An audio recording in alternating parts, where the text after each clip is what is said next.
はい、次の列車は8時49分発の桜580号、こちらの方で岡山まで向かいたいと思います。それでは列車到着まで待ちましょう。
では桜号乗っていきます。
では広島駅を出発しました。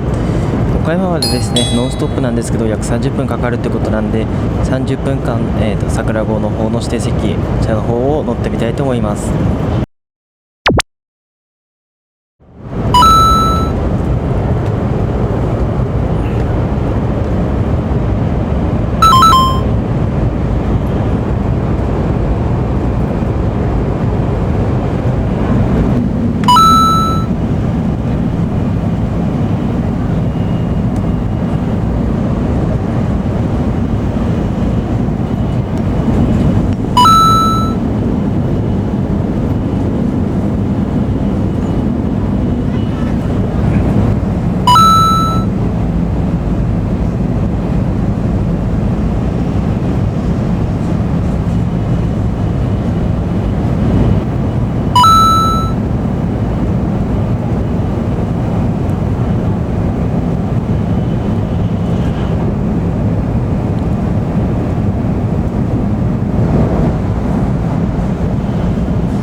ちの方が先行しますんで、ちょっと岡山駅でですね、列車の到着待ちたいと思います。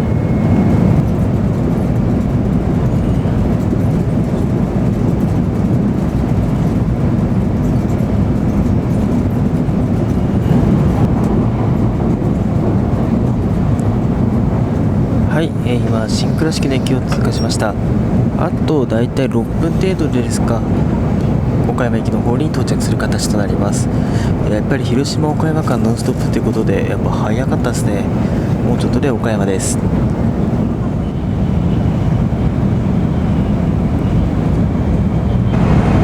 戸発線快速マリーライナー19号高松行き9時54分8番乗りは、特急南風5号高知行き10時5分6番乗りは、特急潮風7号松山行き10時35分8番乗りは、白備線特急八雲7号出雲市行き10時4分2番乗りは、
はい、岡山駅に到着しました。